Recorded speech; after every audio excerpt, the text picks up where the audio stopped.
Good morning and welcome to Good Morning Uganda. How are you doing this Thursday morning?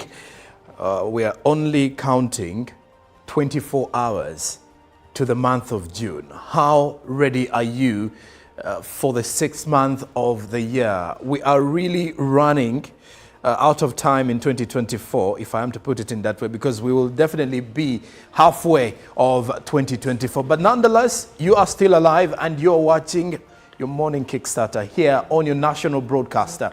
Myself, Joram Paul Sonko, Chantal Oliver Kaninda, and Olive Monica Najuma in Studio B, in here, as well as our brother Robert Chirabo Nyonyintono, who we continue to pray for to return to the team in high spirits.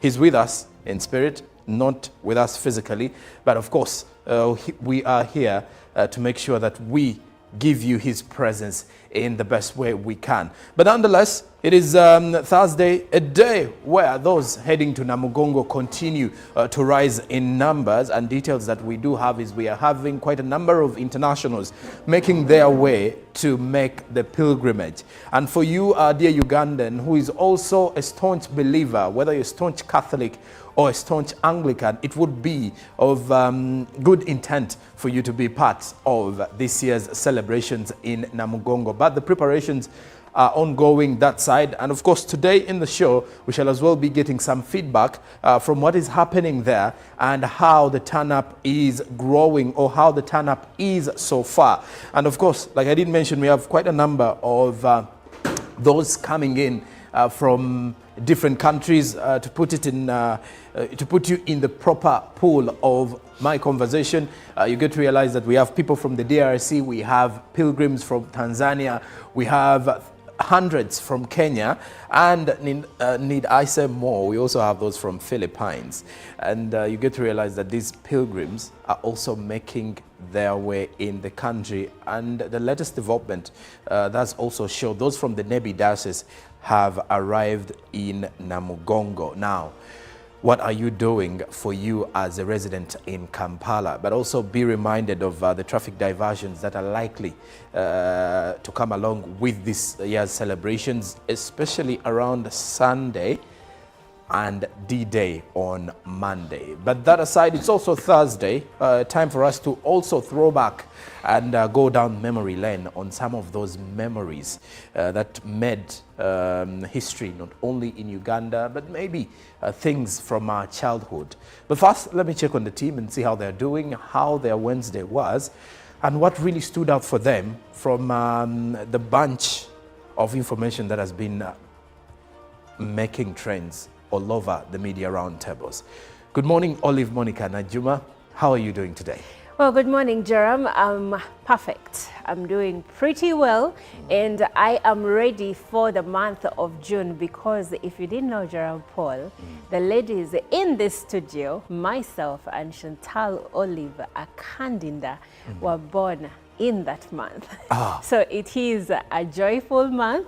We are looking forward to it, but also we are looking forward to the Martyrs' Day celebrations and of course Heroes' Day celebrations that we are gearing towards as a country. Now, when it comes to issues that have been making headlines, yesterday the Speaker of Parliament dismissed claims that she has property in the UK. And she said, good thing countries are looking into this, but please do not do not forge evidence against me to prove a point. And I like that she spoke, because she was like, I've been quiet for so long, but I have decided to come out and clear the air. You see, in politics, when you keep quiet for so long, many people, or the court of public opinion, takes it that you're guilty. So I like that she came out and cleared the air.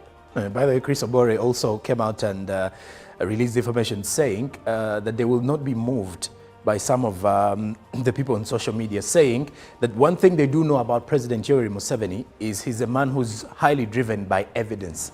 So until the evidence arises, the president will not be coming up with the assumptions that the public come up with. That is according to Chris Obore in a statement that he released shortly after a letter that was making rounds from the president's office.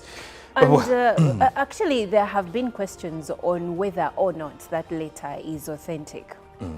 And of course, when we saw the speaker coming up to give an explanation of what is happening, some people, again, thought the letter is authentic. So those who are still skeptical about its authenticity feel like it's authentic. But of course, we shall be here to make sure that the viewer gets to know whether it was authentic or not, before we do drive the narrative as the media does normally. Yes, that's Shadal Oliver Kaninda, how are you doing? I'm doing very well, thank you, Sonko. How are you? I'm okay. You know, it's quite ironical that the both of you were born in a month of the budget allocations and budget discussions. We are ladies, my friend. And we are olives. It says something about money. It says something about budgets. so when the month begins, prepare your mobile money account. At Whose least birthday every comes day. first? Olives. Ah, okay. And they say, my other name is Monica, and they say that a girl who loves money is called Money. Monica. You know, on that point, I would actually want the two of you to first throw back to one of the memories of your favorite birthdays, because today is Thursday, and I can only imagine, you know, women always take birthdays very seriously. Yes. And, We do. At times, some of us have lost our future Women Crush Wednesdays because we couldn't turn up for To their forgetting birthdays. Yes, and if you can throw back, the both of you, what are some of those standout moments on your birthdays back in the day? For me, it won't be back in the day. For me, it will be my birthday last year. Joram, I won't give you details, but that day... You should have seen trickles of the details, my friend. Okay, tables It were was shaking. the best birthday I've ever celebrated. So I don't know if this year will outdo last year, but yeah, I throw back to when I turned +1 last year. Okay, and my wish and the wish of the team is to make sure that this next month we get a look and a glimpse of the birthday boys. It would be very good. And we shall- Why are you doing this right now? Let me tell you about my fond memory. One of my fond memories for my birthday, I received about 12 gifts from one individual. So it was like a jukebox or something. So you pick a paper and there is a number, and you say the number, and there is a gift labeled somewhere. And then it's picked and given to you. Yeah. When we go into a break, we need to know where that individual is. Sonko, can you even? It ended in premium tears. But nonetheless, to you, our dear viewer, you can as well share with us what you're throwing back to, because it's a Thursday. And here the team, ladies here, and of course there are some viewers who normally send in comments directly to the ladies. Now, I think the comments you'll be sending in June should be financial messages. If you are next to but me, of course would also fist wishing bump. them well. If you are next to me, Sonko would fist bump. Very well said. Say it better. With Okay, mobile they should money. send in financial messages. But to you, our dear viewer, you can sit back because we have some news gathered for you from the local scene and also news from the international scene. Of course, in the past 24 hours, a lot of information has been trending, from what is happening in Parliament down to what is ongoing in Namugongo. But of course, Olive Monica first takes us to what is happening in Namugongo. And of course, we start with the journey to Namugongo that the Catholic Shrines by Nebi Diocese pilgrims started in the morning of Wednesday, 29th May 2024 from St. Jude Catholic Church, Naguru, where they spent the Tuesday night. This was in a procession led by a brass band. For pilgrims carried all sorts of excitement, but this was a journey which needed more of passion and love. For the State Minister of Minerals, Fiona Nyamtoro, led the political wing. All this happened under the watch and guidance of police and the National Army, which is the Uganda People's Defense Forces. In the areas of Banda and Chireka, the pilgrimage attracted street cheers. And by 2 p.m., the journey of 450 kilometers was scaled down to meters at Chaliwajala. 30 meters away from the shrine, the team was joined by the Bishop of Nebi, Reverend Raphael Wokorach.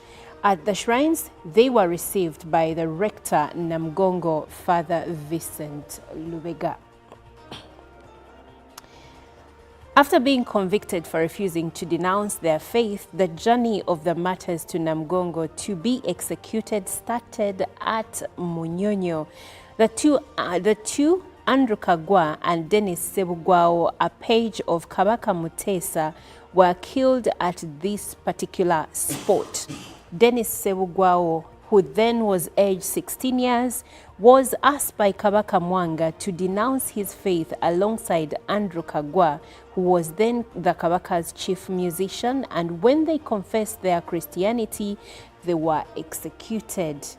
Andrew Kagwa's tomb is well constructed to date, and many pilgrims gather here for prayers. On arrival at the Munyonyo Martyrs Shrine, the story is different. Humble and quiet as few of the pilgrims arrive at this particular site. As many prefer the Namgongo prayers, many prefer the story of Andrew Kagwa, who was the chief musician of Kabaka Mwanga before death. And explained by the guide at this shrine, the numbers keep on increasing as we approach June 3rd. The story of Kabaka Mwanga too, ordering the killing of Anglican and Catholic converts to Christianity between 31st January 1885 and 27th January 1887, every year, June 3rd, when most of the martyrs were killed, is marked as a national holiday in Uganda. It is also marked worldwide on the church calendar as a day to honor the martyrs. Now moving on, the Deputy Speaker of Parliament, Thomas Taiwa, has urged the newly appointed Assistant RDCs to avoid misusing their roles and powers. Addressing them via Zoom from Parliament, Taiwa emphasized the numerous complaints from members of Parliament regarding the conduct of some RDCs which need to be addressed. The same appeal was echoed by the Minister for Information Communication, Chris Bariomonsi, who also urged the assistant RDCs to amplify the government's efforts in fighting poverty. Now, speaking matters health, globally, more than 2 million young women live with untreated obstetric fistula in Asia and Sub-Saharan Africa, according to the World Health Organization. Yesterday, Uganda joined the rest of the world to mark the International Day to End Fistula by 2030. According to health workers, fistula interventions that can be easily carried out include, among others, tracking prevalence by health systems and correcting gaps. Adra midwife working at War Health Center 4 in Paida Zombo district shared some of her experience working and caring for the victims of fistula. Village health workers from 13 districts of West Nile agreed and have ambitious partnerships and said scaling up investments are imperative to ending fistula by 2030. During the commemoration day at Namaingo district, Dolly Ajog from Amref Health Africa said, apart from the risk of complacency challenges in obstetric fistula, intervention include gender discrimination and social marginalization. All these create additional risks in fistula occurrence among impoverished women and girls. The State Minister for Housing, Honorable Persis Namganza, said obstetric fistula can be prevented and avoided by delaying the age of the first pregnancy, harmful traditional practices, and timely access to obstetric care. Amref Health Africa in Uganda has supported over 500 women with fistula to undergo corrective surgeries in the West Nile region under the project Save Mothers with or at risk of obstetric fistula. Well, that rounds up our local news this morning. And well, away from the local news, we now have information coming from the international scene with which Chantal Oliver Kandenda has details. Thank you, Sonko. Now, Israel's military says it has taken control over a strategic zone along the border between Gaza and Egypt, known as the Philadelphia Corridor. A spokesman for the Israeli Defense Forces said that about 20 tunnels used by the Hamas to smuggle weapons into the Gaza had been found there. Egyptian TV quoted sources denying this and said Israel was trying to justify its military operations in the southern Gaza city of Rafah. The announcement comes during a period of heightened tensions with Egypt. In recent days, IDF troops established operational control on the Philadelphia Corridor on the border between Egypt and Rafah, IDF spokesman Rear Admiral Daniel Hagari said on Wednesday. He described the corridor as a lifeline for Hamas, through which the group regularly smuggled weapons into the Gaza Strip. He also said troops were investigating and neutralizing tunnels found in the area. Mr. Hagari later said in a briefing with reporters that he could not be sure that all the tunnels crossed into Egypt, the New York Times reported. Moving on, authorities in the United States have announced the dismantling of a global network of 19 million infected computers used to facilitate and cover up cybercrimes, including fraud, identity theft, and child exploitation. Yun He Wang, 35, was arrested on Friday for allegedly running a botnet known as 911S5, the U.S. Department of Justice said yesterday. Wang is alleged to have run the botnet comprising infected IP addresses in more than 190 countries over an 8-year period from 2014, generating millions of dollars, offering cybercriminals access to the network for a fee. Wang is alleged to have generated $99 million through the scheme, using his illicit gains to buy luxury cars and real estate in the U.S., St. Kitts and Nevis, China, Singapore, Thailand, and the United Arab Emirates. Wang allegedly propagated his malware through virtual private network programs such as Mask VPN and Dew VPN and pay-per-install services that bundled his malware with other program files, including pirated versions of licensed software, according to court documents. Away from that, we cross over and talk about South Africa electing government as ANC legacy is on trial. Now, Mpimo is far younger than Africa's democracy. The 23-year-old grew up in Chiawelo, the same area of Soweto that President Cyril Ramaphosa calls home.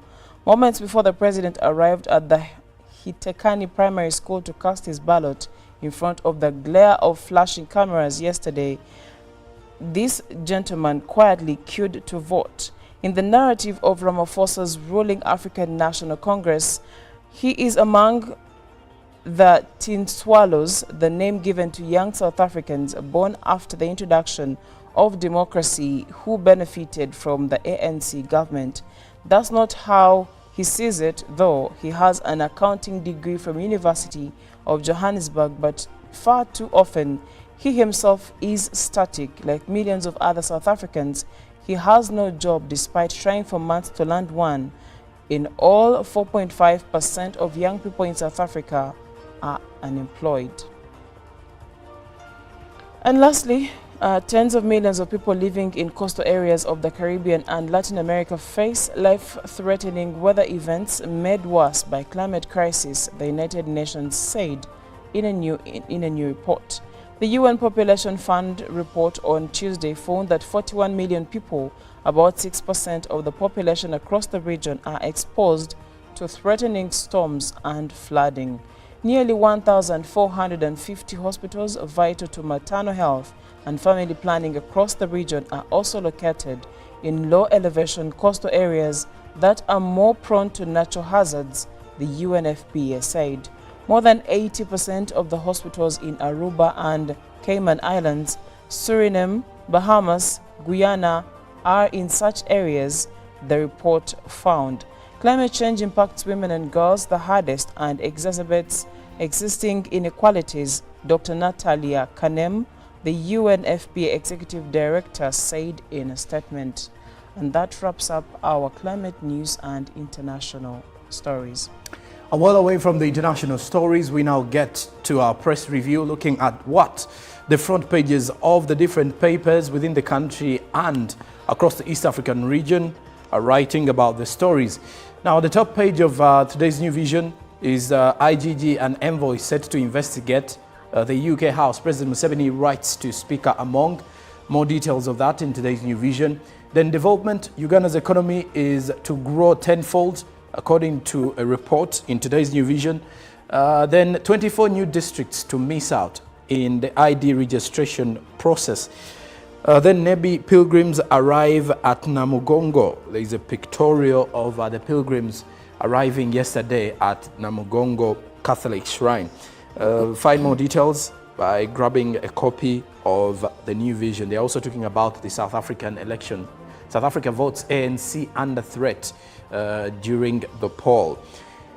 Now, the Daily Monitor is highlighting further on the Museveni letter on London flat forces, which has forced Among's reaction. Then woman expels lover after children rebel in defense of dead father. Woman expels lover after children rebel in defense of dead father. Interesting report. The children are standing on business.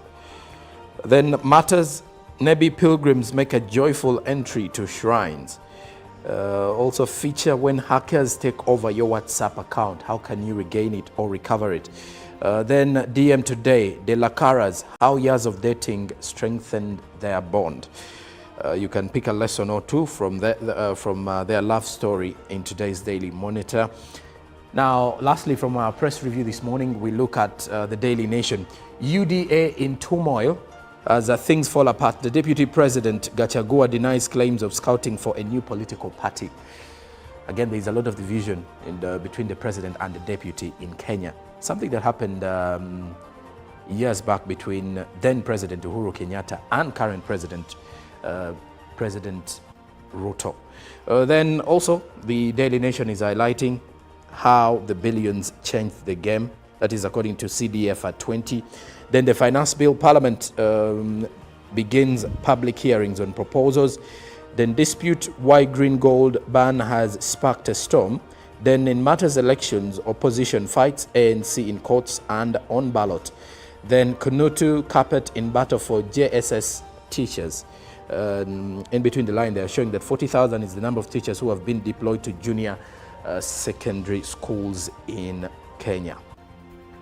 Ladies, before we even get into a break, there's a report on the front page of the New Vision highlighting that the mother has ended relationship with her lover simply because the children rebelled in defense of their dead father. Well, the story was she brought the man into their late father's, where she was married literally. And I think the kids found that inappropriate, bringing another man into the house where you were with their father. So they protested. And seriously, if this man really wants to be with you so bad, why does must he come move into your house? It has never made sense to me for a man worth his salt to move into a woman's house. You don't do that. Again, women are very strong beings, I should say. And our inspirational song this morning is coming in from Shaggy, throwing us back to some fond memories of a beautiful song that was released. Strength of a Woman is the song this morning. You should dedicate that song to us. Live from UPC Studios in Kampala. Good morning and welcome to Good Morning Uganda. How are you doing this Thursday morning? We are only counting 24 hours to the month of June. How ready are you for the 6th month of the year? We are really running out of time in 2024, if I am to put it in that way, because we will definitely be halfway of 2024. But nonetheless, you are still alive and you're watching your morning Kickstarter here on your national broadcaster.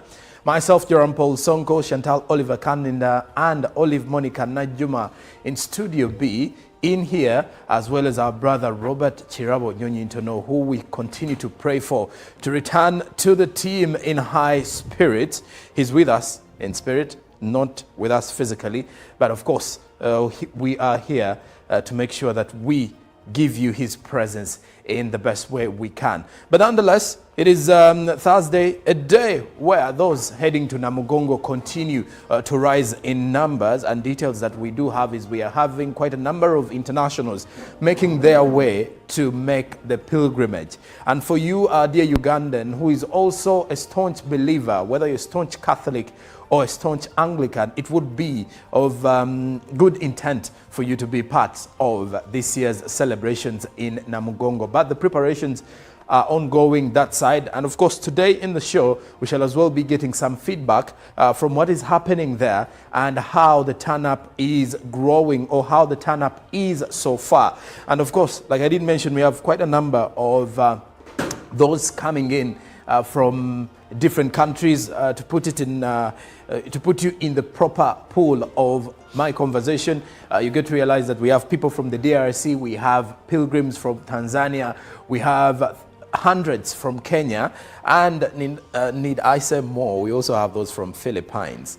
And you get to realize that these pilgrims are also making their way in the country. And the latest development that's also showed, those from the Nebi diocese have arrived in Namugongo. Now, what are you doing for you as a resident in Kampala? But also be reminded of the traffic diversions that are likely to come along with this year's celebrations, especially around Sunday and D-Day on Monday. But that aside, it's also Thursday, time for us to also throw back and go down memory lane on some of those memories that made history not only in Uganda, but maybe things from our childhood.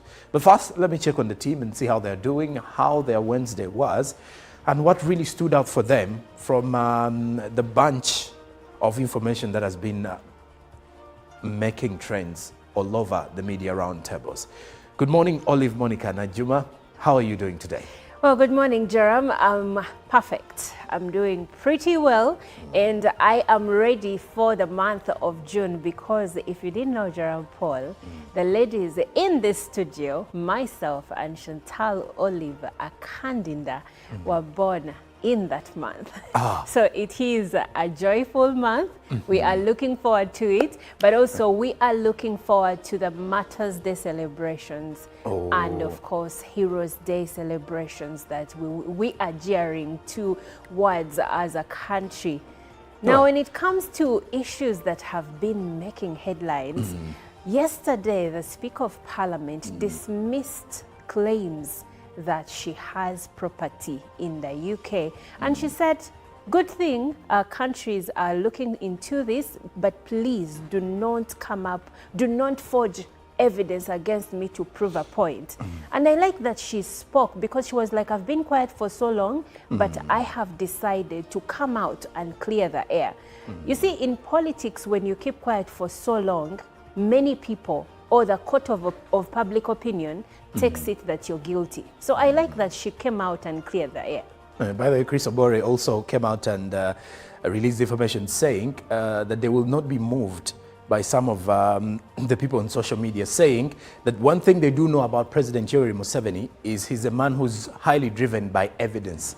So until the evidence arises, the president will not be coming up with the assumptions that the public come up with. That is according to Chris Obore in a statement that he released shortly after a letter that was making rounds from the president's office. And actually, there have been questions on whether or not that letter is authentic.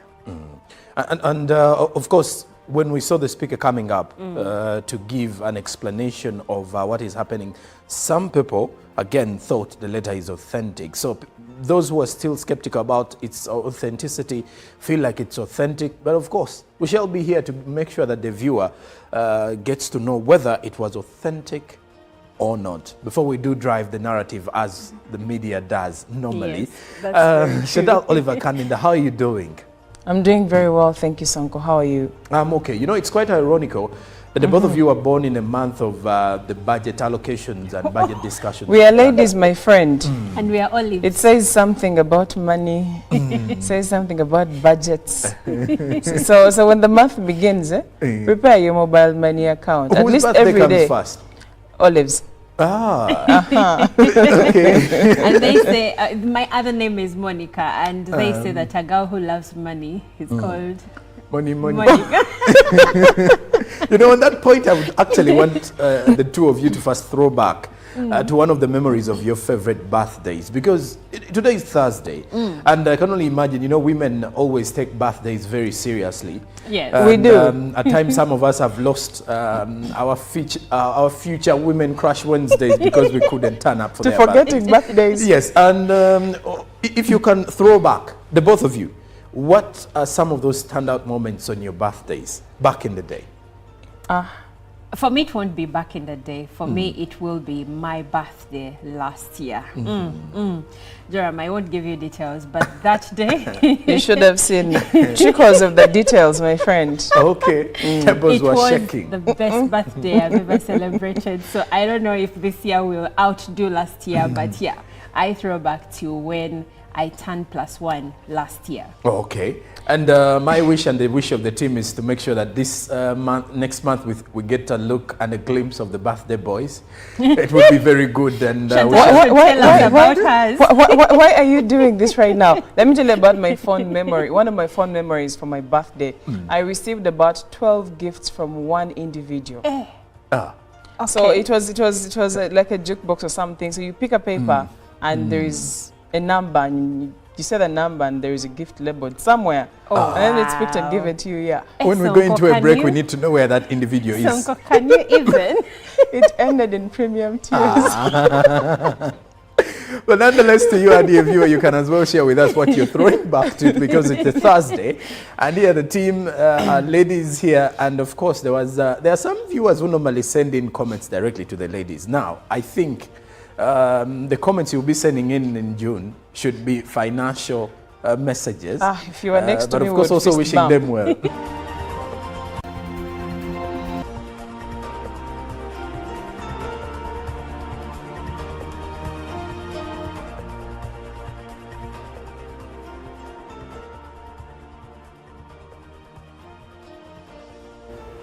Well, good morning, and many thanks for sticking around to Good Morning Uganda. You are watching GMU, and it's time for us to get into our GMU newsreel.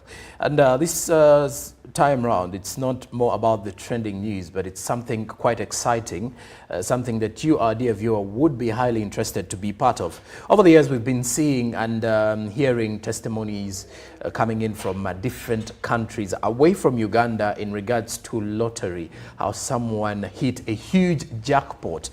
Now, I'll tell you what, we're going to be talking jackpots in Uganda in the next few months to come, because lottery is now coming to Uganda. Our topic this morning is looking at the launch of the National Lottery in Uganda, and I have a special guest who does join me this morning. The special guest serves as the Head of Marketing and Corporate Affairs, Michelle Van Trossenberg. A very good morning, Michelle. You're live on UBC. Thank you very much, and thank you very much for giving us the opportunity. It's a very exciting time for us. The National Lottery will be going live on Saturday, so the countdown has begun. Okay. And Ituba, myself from Ituba and representing the company, we're very, very excited and very privileged to be part of this journey. Okay, now looking at National Lottery, my viewer, who is maybe far away from the capital today, wants to fully understand, what does this really mean? What does someone mean by being part of lottery? What do they need to do to be part of it? So what you need to do to be part of it is embrace the opportunity. So we haven't had a national lottery in this country for a very, very long time. So Tuba has signed a 10-year license, and we are fully regulated by the National Lotteries Gaming and Regulatory Board, and they are giving us the full support. So what we will be doing on the 1st of June, we will be making ticket sales live. And what does that mean for you? You have the opportunity to now dream. You have the opportunity to play for these kind of jackpots. Our biggest jackpot that we're going to have on offer is for Powerball. The jackpot is 1.5 billion shillings. So we're very excited to be able to bring that kind of jackpots to the country, to the people of Uganda. And it's a privilege and an honor. So what do? They need to buy tickets. Our tickets are going to be at different prices, from 1,000 shillings for Powerball and for Lotto. And if you want to play the other games, we've got 5 games available. So it's different games. We've got draw-based games. We've got instant games. So we have games where you can go into the store, and we have a spinning wheel. It's called Spin for Cash. So tickets vary from about 500 shillings right up to 2,000 shillings. And then if you have lucky numbers, if you dream of a lucky number or a number that is very close to your heart, it could be the day of your birthday, it could be your wife's birthday, the day that you got married. Those are the numbers you can choose, and you choose 6 numbers. You play your wager, and you wait for the draw. And we will be broadcasting our live draw shows for both Lotto and Powerball on NBS, and at 8:57 to be exact, on a Friday and Saturday night. We actually have 4 draws a week, but our first draw will be on the 7th of June. So next week, Friday, we have a jackpot of 1.5 billion for Powerball, and Lotto, 1 billion as well. Let's look at the transformative impact of what lottery has to offer for the people in Uganda, those who would be highly interested in joining the cause. What is the impact, to such games? Of what impact will it bring to them being part of the lottery this time around? So the impact is significant. The difference and the beauty of the National Lottery, it is a fuel injection into the economy. Every single ticket that is bought, every single ticket that is sold, a significant portion of that goes towards good causes. We've already earmarked with the finance minister as well as the regulator that the money that is generated initially will go towards sports infrastructure because of AFCON coming in 2027, which is really, really exciting. So the money is going towards good causes. So there's winners all the way. If you buy a ticket, you have an opportunity to become a billionaire. But if you don't win the jackpots, you're still contributing towards the good causes that will be impactful to the country. It's going to contribute towards, healthcare, schooling, opportunities for the country. So it is a very, very good way. It's just such a beautiful brand, and it's such an enriched brand that will be able to give everybody in Uganda the opportunity to have a better life. Let's look at transparency and integrity. A couple of years we've had different initiatives in regards to money and winnings, and many of the Ugandans are pretty much scared of certain things because they think at times they're not authentic. So how are you willing to ensure that this time round people will buy the trust of Ithuba and of course the National Lottery? Sure. Well, that's a great question. So, Tuba has been the operator in South Africa. We've been the operator since 2015, and we are actually going into our 10th year of operations. So, Tuba has got a very, very strong heritage and legacy of transparency, of making sure that we pay out winners. So we've been one of the top operators in South Africa, and we're very proud to say we've had record-breaking sales year on year. And let's face it, trust is built, trust is gained, and we are here and we are committed to make sure that we operate the lottery with integrity, with transparency. We will be able to share all the information. We have a website. We will share how to play. We will share the odds of the games. We will share the different prize tables. And we are embarking on an intensive marketing campaign at the moment to educate people on how to play, where they can go play. So it's very important for us to be able to empower and give as much information out as possible. And all of our information is fully audited. We are completely transparent. We've been very successful, as I said, in South Africa, and we couldn't have those kind of results if we weren't trusted already by another regulator in another country. So we are bringing that kind of expertise into this country, and we went through a very rigorous process. This lottery wasn't just given to us. We applied for it just as many other parties did, and we were identified as the preferred bidder purely because of our legacy and our great results that we've had in South Africa. All right, let's also look at the accessibility of these tickets, Michelle, and also how convenient one can easily access one. Sure.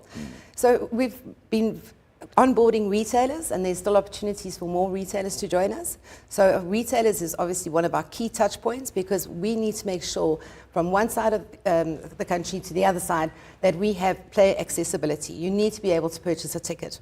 We also have our National Lottery website, as well as our USSD line. So you dial star 278 hash, and you'll be able to purchase your tickets. So we have to make sure that everybody has access to the tickets, and we will continue to grow our retailer network as we go on. As we said, we're only going live on Saturday, so it's a very exciting time, and we invite everybody, our retailers, businesses. There's so many opportunities to become part of this journey. Okay, and are you sure we're going to be having responsible gaming for those that are going to participate in this lottery? Sure. It's another great question. Responsible gaming is the core and at the heart of our business. And we have got many different layers of security where we stop people from playing certain amounts of money. If you complete a pay slip, you can only pay up to a certain amount, so it's got a limitation. Online, we have got limits that people will be able to play per game every single day. In terms of paying and also to claim winnings, and that's very important to remember, if you are not 18, we are very, very strict on the fact that if you are under the age of 18, you will not be able to play, nor will you be able to claim a prize. So you have to give us proof of your identification so that we can verify that you're of age, and we've got systems in place to make sure that we can prevent any kind of irresponsible play. But we have to remember that the lottery is a game. It's there for entertainment. It's not considered gambling. Your ticket prices are very, very reasonable. We're looking at ticket prices, as I said, from 1,000 shillings. We've even got tickets. Sports Stake 10 is going to be at 500 shillings. So we do encourage responsible gaming. And of course, again, we will comply with our regulatory requirements. And of course, let's think a bit local now, Michelle.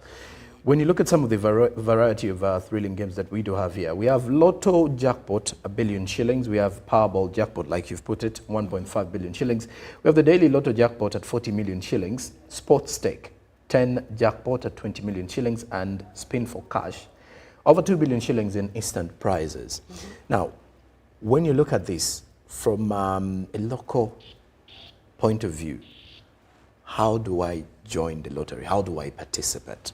I just want my viewer to fully understand now the lottery and how to be part. You have to purchase a ticket. So there is ticket sales that will be available. You have to purchase the tickets. As I mentioned, you choose your lucky numbers, or if you want to do the spin for cash. After getting the ticket? After you're getting a ticket. So you will receive a ticket. So you go into, let's say you go into the retail space. You fill out a play slip. You choose your lucky numbers. You hand your ticket to the authorized retailer. What they do is they will give you a receipt. So that becomes your ticket. On the back of the ticket, you write your name and your ID number, because you have to make sure that that ticket belongs to you. If you lose your ticket, somebody else can try and claim, but if your ID number is on the back, we will not pay that person. When you come through to be one of our winners, you come through to our head office, we will verify your tickets, and if the ticket is a winning ticket, we will pay you within 72 hours. And seeing is believing. You know, we will showcase our winners. We welcome our winners to come forward. If you think you have a winning ticket, you need to come through to the head office, or take your ticket to a retailer store that is one of our authorized shops, and they'll verify whether you have a winning ticket. And then we welcome our participants to come to our offices. We verify. We have a winner services program.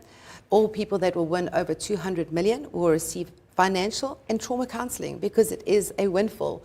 And we have to prepare the people of Uganda to be able to experience that kind of money.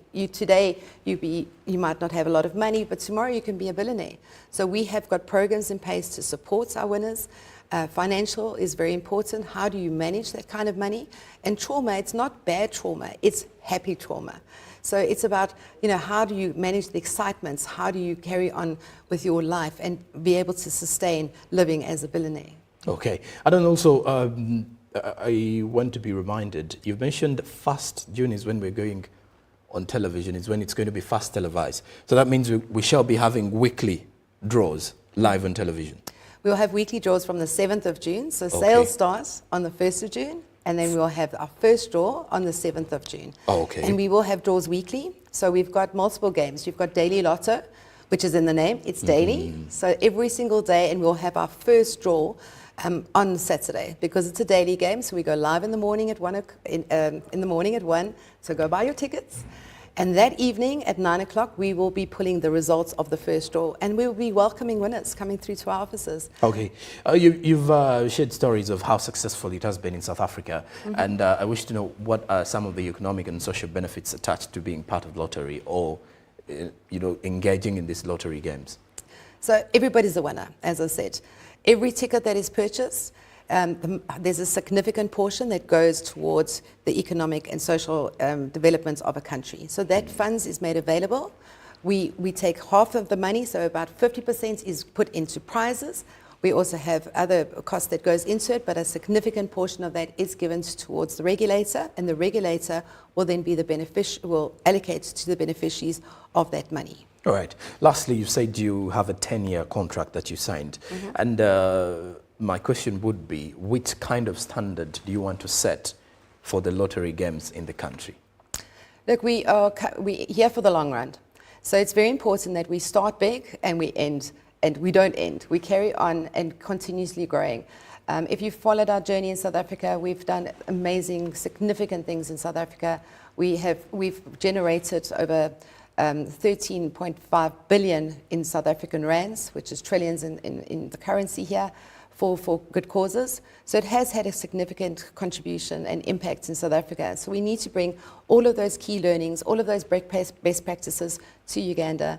And, I can sit here and I can honestly put my hand on heart saying that it's going to be a journey, and we are here for the long run, and we are committed to operate the lottery with integrity and transparency, and we will showcase our winners, and seeing is going to be believing, but you have to be in it to win it. All right. You have to buy a ticket. All right, thank you very much. That's Michelle van Trossenberg, who's the head of marketing and corporate affairs at Thuba, Uganda. Now, we've been talking matters, the launch of National Lottery. 1st June will be the televised launch of National Lottery of Uganda. Then 7th June will be the very first draw, the weekly draw that will be televised. Maybe you will be a lucky winner on the first draw. So try your luck from the 1st of June. Go and buy those tickets, purchase those tickets, and maybe you'll be the next winner of around 40 million Ugandan shillings, 1 billion Ugandan shillings, 1.5 billion Ugandan shillings. Lots of instant prizes out there at stake for you to win and pretty much give yourself a chance to secure your future. That is it for our discussion this morning. We shall be returning shortly after with what is happening in Namugongo. For now, my guest and I are out of here. Good morning.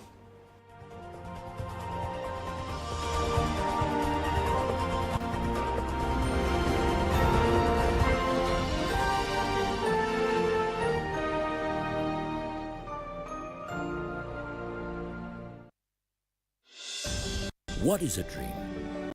What does it mean to you? To her? To them?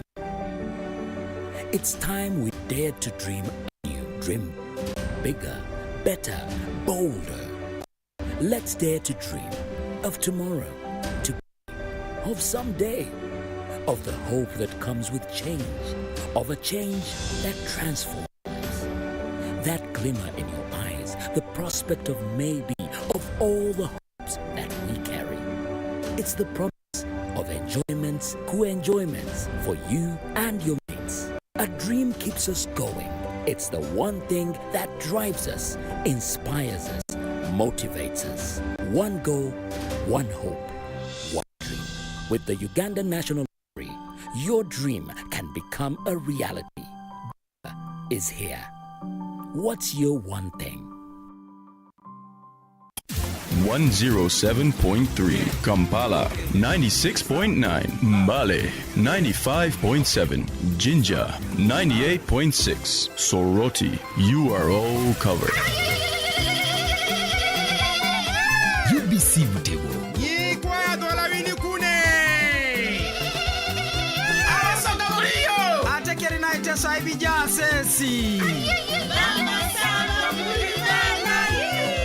UBC Butewo. UBC is the national public broadcaster. We educate, inform, entertain, and inspire our audiences.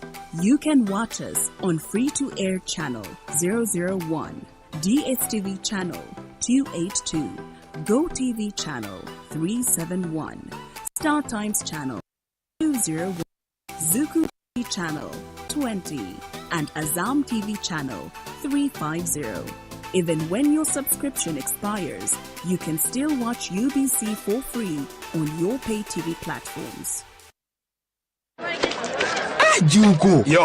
Wachiko. Check the shopping, man. What's your secret?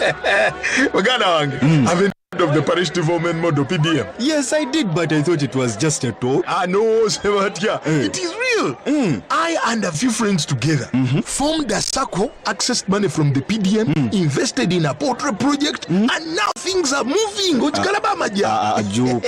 I thought I was one of your friends. You are. But you left me behind. I didn't leave you in poverty. What you do, just visit your LC2 chairperson, your parish chief, and start the process of economic transformation. Just like that.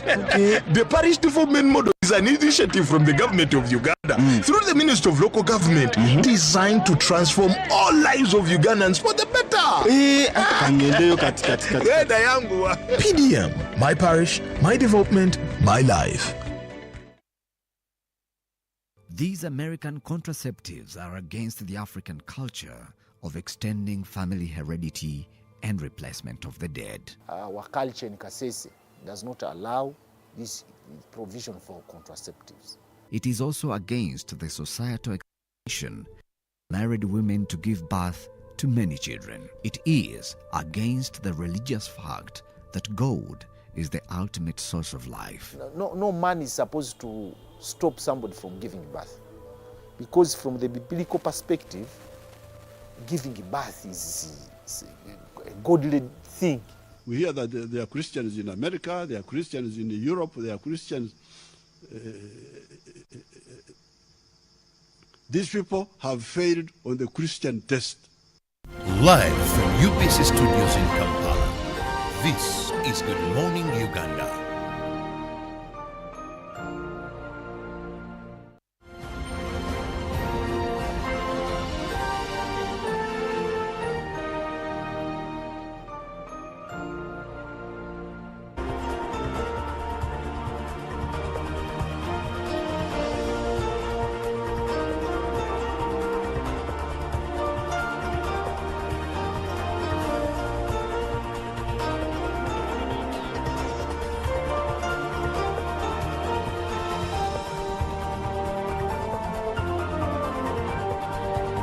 So more and more people find wild animals in their gardens because they have nowhere more to hide. So they seek refuge in bushy areas and things like that.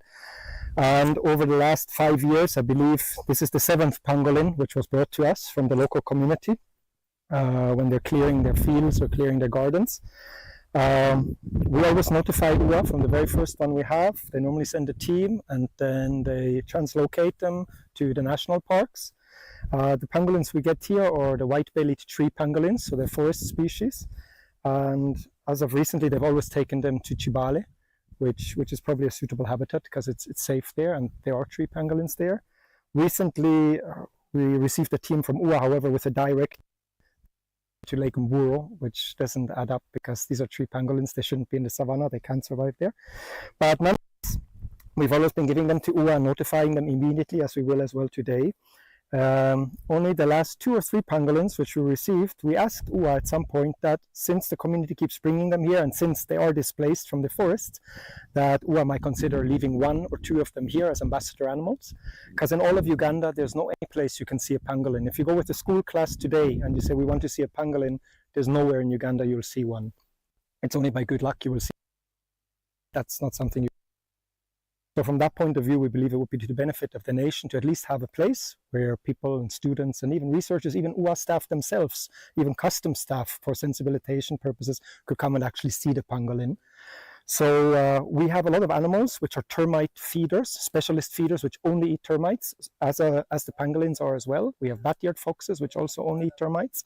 So we have a lot of experience with these specialist feeders, and we've had bat-eared foxes for at least 5 years.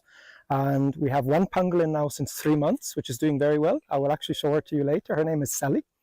And this one has just arrived now, so we will notify UA. We will check if it's a male or a female. This is an older pangolin compared to Sally, which you will see later. You can see it's still covered in dirt. Pangolins, they are quite defenseless, so they pretty much rely on peeing and pooping on you. That's their defense. This looks like it is a male. And this is a full-grown white. You see it's peeing. That's how they defend themselves. They're so defenseless. They don't bite. They can't really scratch or much. So they'll just pee on you, hoping that you will leave it alone. They're beautiful animals, unfortunately highly trafficked for Chinese traditional medicine purposes. But they're the most humble, most gentle, most friendly animal, other than peeing on people. I think we can put her back so that she doesn't get stressed. They're friendly, very, very friendly and harmless. Okay, let's just temporarily put her here so that she can relax. Okay, so this is Sally. Sally is a white-bellied tree pangolin. We've had her now for 3 months. She was rescued by the community, or let's say found by the community when they were clearing their gardens. Same like the pangolin which you saw them bringing today. We've today received the 7th pangolin over the last 5 years from the community. The reason why they keep finding them is because, as you know, the forests around Mityana and Butambala districts have been cut down over the last few years. There's very few forests left. So a lot of animals have been dispersed from their habitats. These pangolins are forest dwellers normally. So now that the forests have been cut down, they are moving into people's gardens and patches of bush. So people do find them more and more. And when they do come across them over the last few years, our community, since they know we work with wildlife, they've been bringing them here for safe custody. Then we notify UA. UA picks them and introduces them to safe areas like Chibale National Park. For the first 5 or 6 pangolins, UA has always taken them there. Then, as of recently, we asked UA that they might want to consider to leave one pangolin here as an ambassador animal, because there's nowhere in Uganda you can actually see a pangolin. Now, most people will have heard about pangolins because they're heavily trafficked for Chinese medicine, but few people have ever seen a pangolin alive. So that's why we believe it would be very good for the country to have at least one facility which keeps pangolins. The problem with pangolins is they're specialist feeders. They only eat termites and ants. And it's a bit tricky to feed them in captivity. That's why few zoos around the world have them. And that's why we're happy that we can say Sally has been here for 3 months, and she's actually gained a lot of weight since she's here, and she's doing perfectly fine. And I think it would be very nice if the country would have at least one place where people can see and learn about pangolins. So therefore, we hope we'll be able to keep Sally here.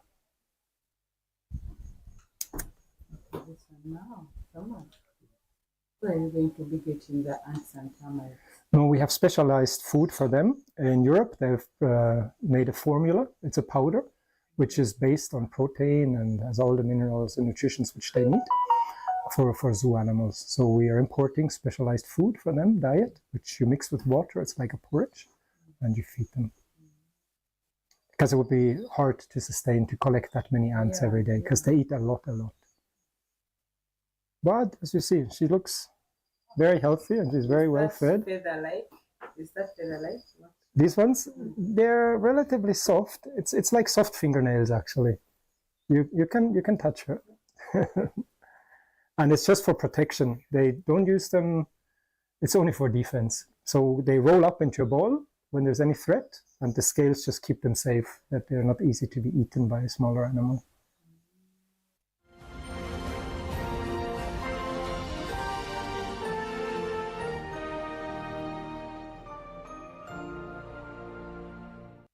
Live from UBC Studios in Kampala, this is Good Morning Uganda.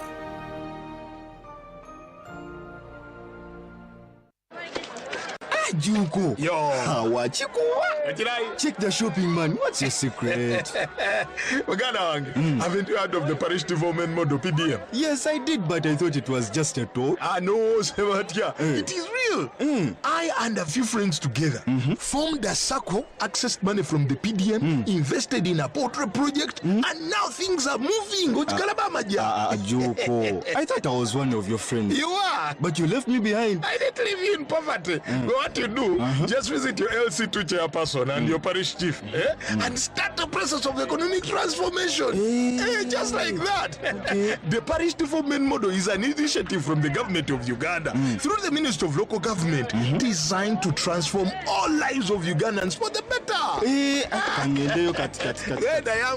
PDM, my parish, my development, my life.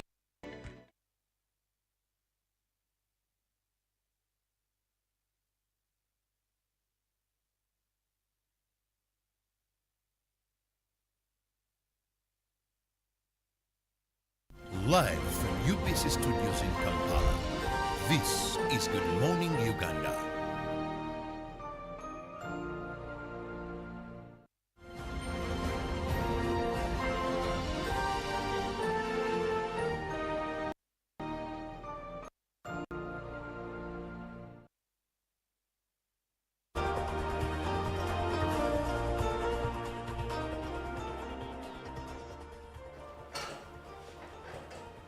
Good morning, my name is Chantal, and it's time for us to take a look at what is happening in business this very morning now. We start off with not very good news in the world of business, as the Executive Director, NPA, that is National Planning Authority, Dr. Joseph Muvawala, wrote to the permanent secretaries in the Ministries of Local Government and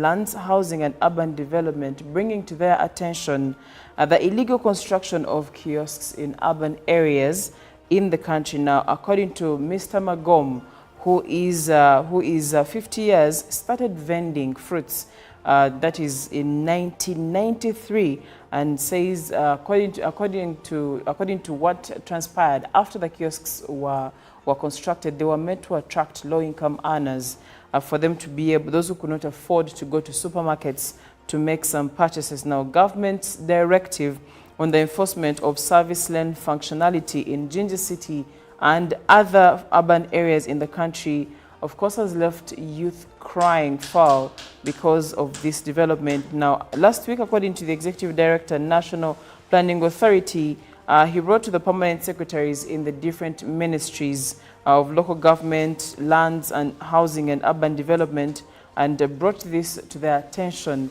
because of these illegal constructions. Now, this letter also directed Jinja City town clerks to immediately demolish the kiosks, as you can see on your screen, but built in all service lanes, beginning with the meant to serve St. James Secondary School and Oilcom fuel station in the East and commercial buildings, and Total Energies fuel station in the West, and ensure that the lanes play their planned functions. I have observed with concern that the above physical development plans have not been adhered to in Jinja City and other urban areas. Dr. Mvala's letter dated May 23rd, 2024 reads in part. It also adds that, for instance, Jinja City, the service lanes meant to serve St. James Secondary School and Oilcom petrol station in the east and commercial buildings and Total petrol station in the west have been illegally built with metallic kiosks, an act that defeats the purpose for which the service lanes were provided. And according to Dr. Mvawala, construction of illegal kiosks in Jinja City also affects the performance of business in the central market, as vendors occupy these kiosks. Now, that is what is transpiring in Jinja at the moment, but also that is meant to be taking place in different parts of the country as well. So if you know someone who has an illegal kiosk, or if you have seen an illegal kiosk somewhere, very soon it may not be in the same position as of the directive that was issued. Now, moving on, checking out what is still happening in other parts of business. Now, Centenary Bank won what we call the AFAWA Bank of the Year award, and this is great news for Centenary Bank. I don't know if you are someone that banks with Centenary, then probably you are actually working with the right bank.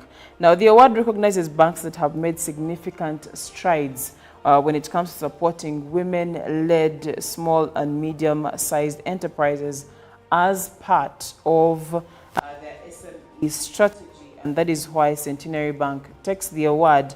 The award ceremony was held at the JW Marriott in Nairobi, Kenya, on the sidelines of the African Development Bank annual meetings, brought together over 300 leading figures in banking and finance from across the African continent. The Uganda Development Bank also received the Regional Bank of the Year award. And Omar Ben Yader, chair of the awards committee, said in a statement, "We are seeing a coalition of development finance institutions taking shape, and these will have to see considerable capital increases to plug the gap in infrastructure, trade, climate, and also SME financing. These will have to be supported by policymakers in an even more meaningful way. We are also seeing further reform and new capital requirements for banks, and this definitely will lead to bigger banks that we have seen how the likes of UBA, Access, Zenith, the GTB, and Nigeria, for example, play a role in financing big conglomerates and large infrastructure projects, something unimaginable, and that was as of 2 decades ago. So congratulations to Centenary Bank Uganda for bagging that and bringing that to our country, and of course also to Uganda Development Bank for the job. Very well done. Well, that's it for our business stories this morning. Let's cross over and see how we were trading as of closure of business yesterday. Now, as you can see from your screen, you can see the US dollar was opening at 3,807 if you're buying, and selling at 3,817 selling. By closure of business, it was buying at 3,806 while selling at 3,816. The Great Britain pound closed at 4,853 buying and closed at 4,866 selling. The euro was buying at 4,128 while selling at 4,153.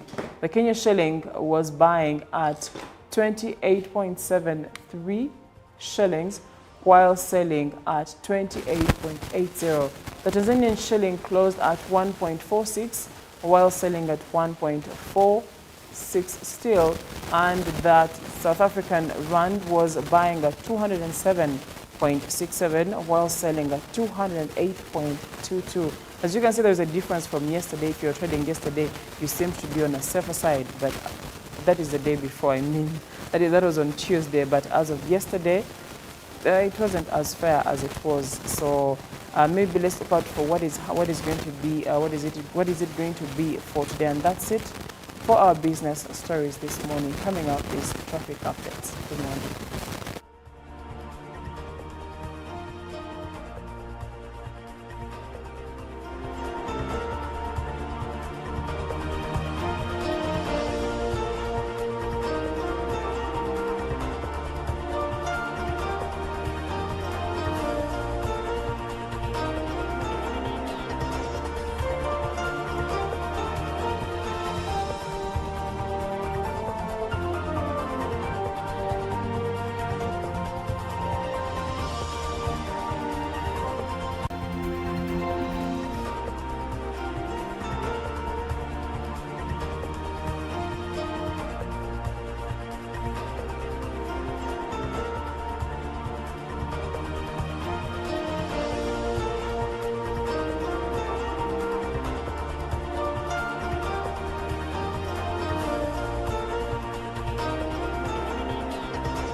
Well, it's a beautiful morning. Thank you for sticking with us. My name is Olive Monica Najuma, here to take you through the traffic updates.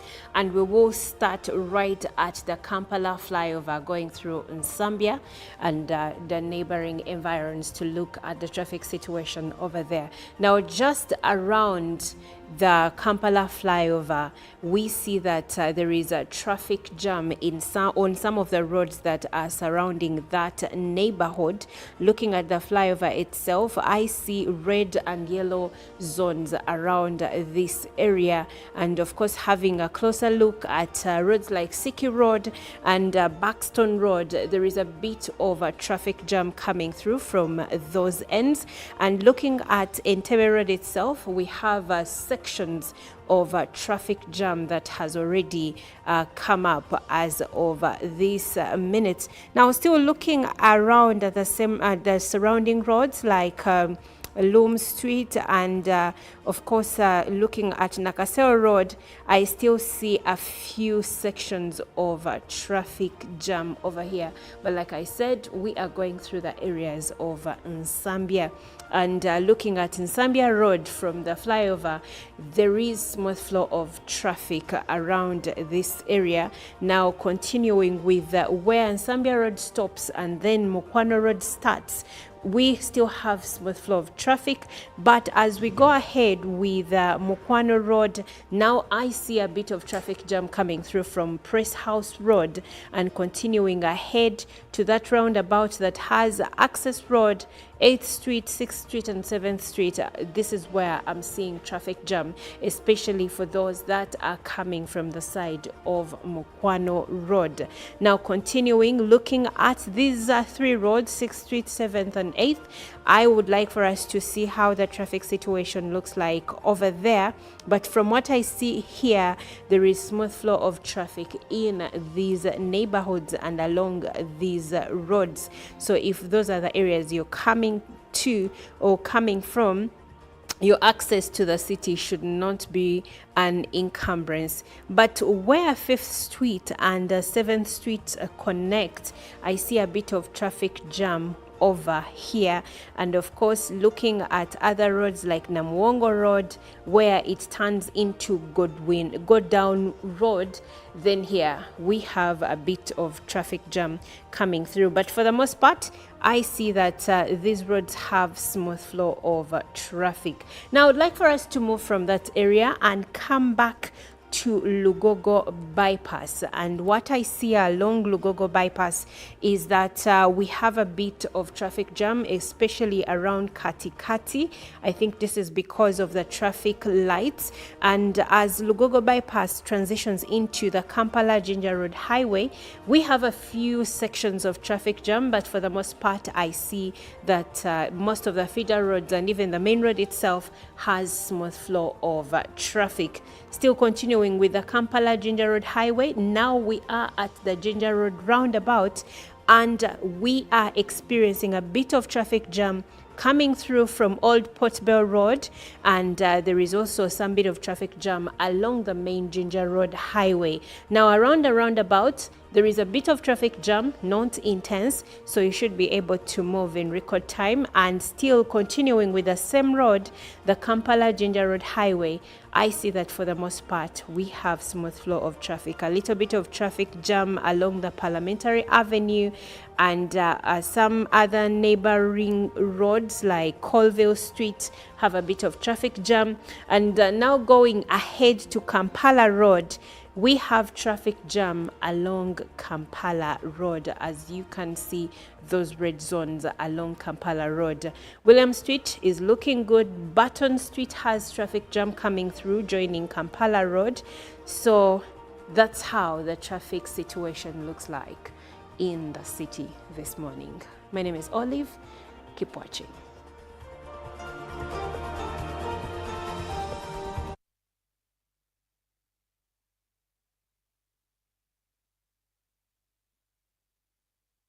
Live from UBC Studios in Kampala, this is Good Morning Uganda.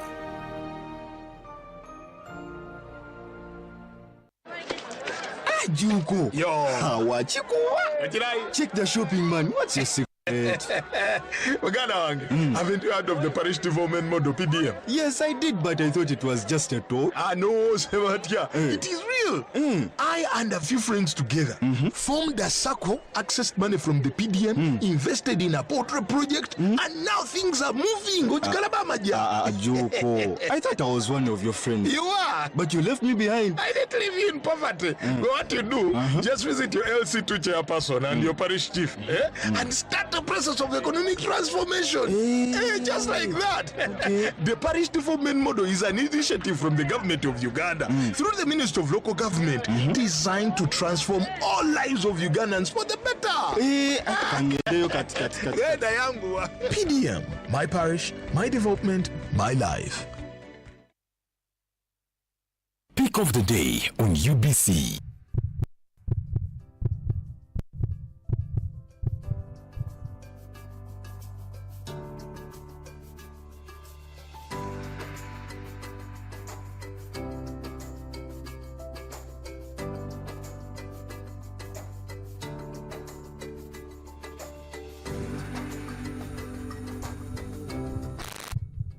Was brought to you by just take a polite loan of 200k to stock my shop.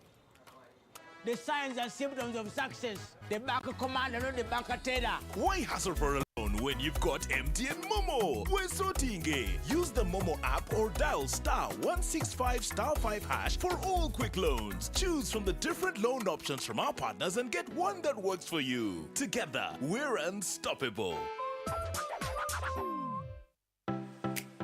UBC is the national public broadcaster. We educate, inform, entertain, and inspire our audiences.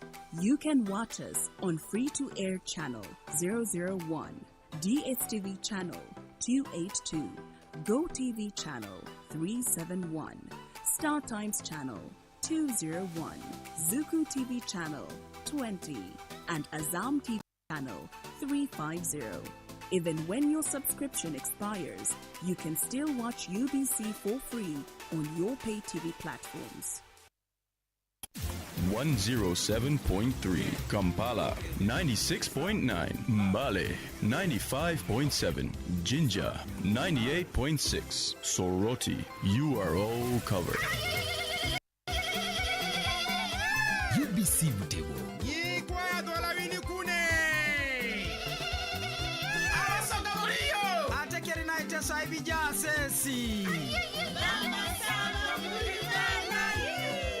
UBC Butego.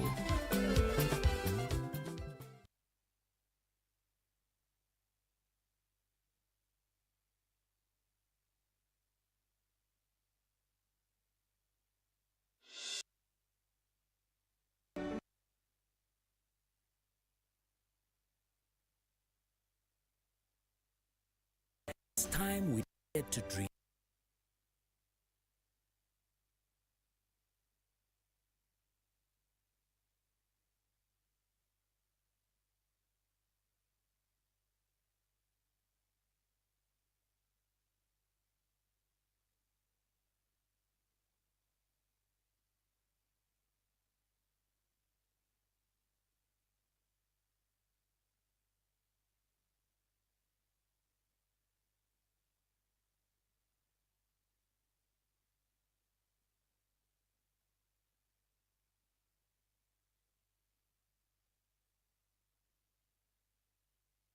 Your reality.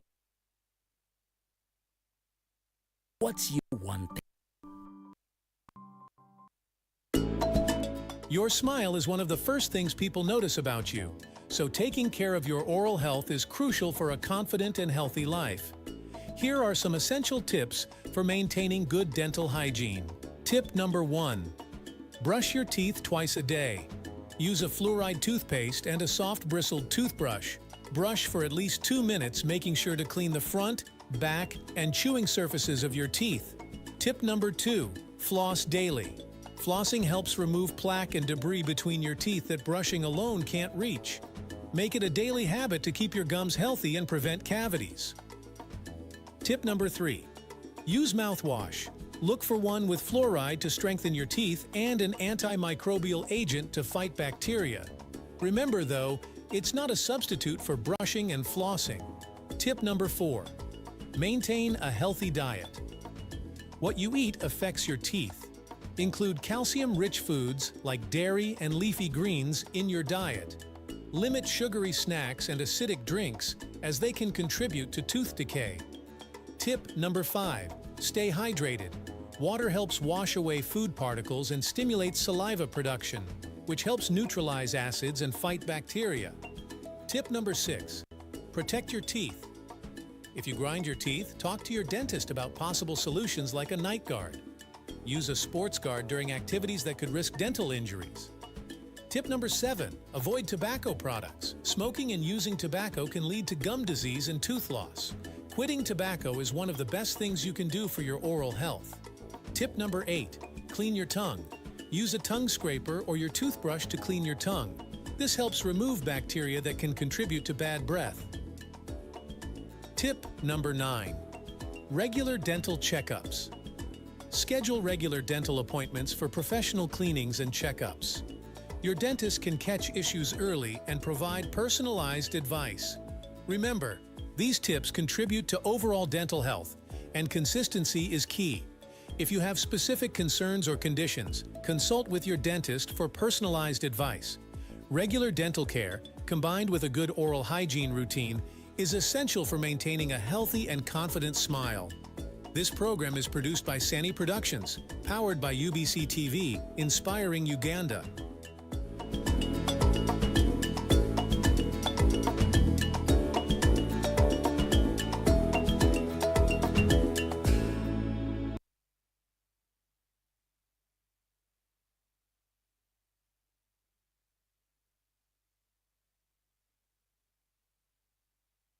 Live from UBC Studios in Kampala, this is Good Morning Uganda.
All right, and very good morning to you, our dear viewer. Thank you very much for sticking around, and we are glad to have your company this morning.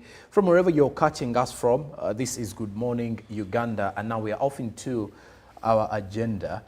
Well, Monday will be Matters Day, and Matters Day comes with a lot, not only from the spiritual realm of things, but when you also look at the preparations, the activities that normally happen, prayers, congregations, celebrations, business time for those who are settled around Namugongo, the business people normally use such a time to make sure that they get some good money.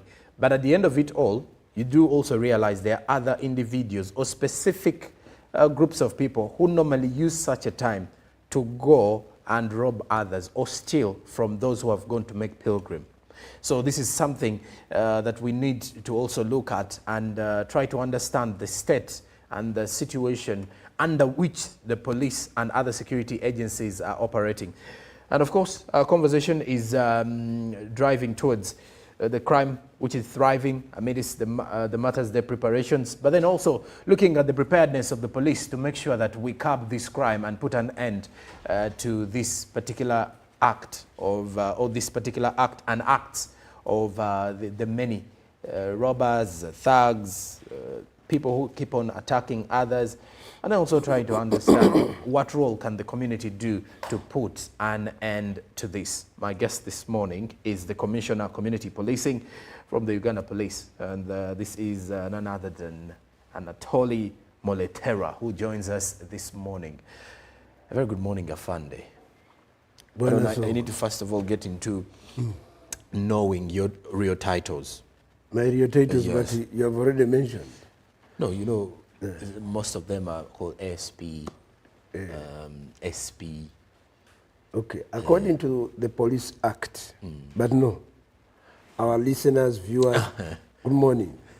Happy being here and meeting a new face of Mr. Sonko. I hope I understand my brother Nyonyintono, you are sick. A quick recovery and all my prayers. And wherever you are, please be with us. I want to appreciate you for extending this invitation to me and therefore making it a point that you endear our partnership with you and ensuring that we really share more and mobilize the community in as far as issues at hand are concerned. Now, the ranking in the police is an establishment of one based on responsibility and the positions they are in. The lowest is of an SPC. An SPC, we have two categories. We have the police constable, then we have also the polling constables. Polling constables arise as a result of policing the elections. So come next year, it is always incumbent upon the Electoral Commission to invite the police to support them. So in that process, we get people on contract from the general public who work as polling constables and therefore support. Then special constables, those are personnel who are in the Uganda Police Force, who are given a contract of say 3, 6, 1 year contract to work with us, but not on a permanent basis. Now the permanent basis in the police starts with the rank of a PC. Okay. PC is police constable. Then we have a corporal, we have a sergeant, we have AIP, no, we have learners AIP, we have AIP, we have head constable major, we have constable major, we have IP, that is the inspector of police. Then what we refer to as gazetted officer, that is the rank of a senior officer, starts from ASP. That is Assistant Superintendent of Police. Now, ASP, we have Superintendent of Police, we have a new rank of Senior Assistant Superintendent of Police, then we have Senior Superintendent of Police, we have Assistant Commissioner, then a Commissioner, Senior Commissioner, AIGP, and then the other two of DIG and IGP. So that is the ranking. All right. Thank you very much, Afande. And it's a pleasure having you here, like I did mention. Now let's look into some of, you know, the situations happening in Kampala mainly, or the suburbs of Kampala. When you look at some of the cases that have been reported and what we, the media, have been reporting for the past 2 weeks, does show that there have been some cases of attacks on citizens by fellow citizens. And these attacks have normally been happening in the night. Some of these particular criminals have been arrested already by the police. People, normally those who are actually heading from different entertainment places have been beaten. Others heading away from their workspaces, heading home, have also been beaten by these thugs on their way. And the most dominant tool being used has been either a paver to hit, then there's also a new trend of round kicks making waves in Kampala, then also border men wielding with pangas to attack fellow Ugandans. When you look at some of these isolated cases, I'm choosing isolated because it's a word that you used the last time we had you in a conversation here. When you look at that, from the side of the police, what has been your observation?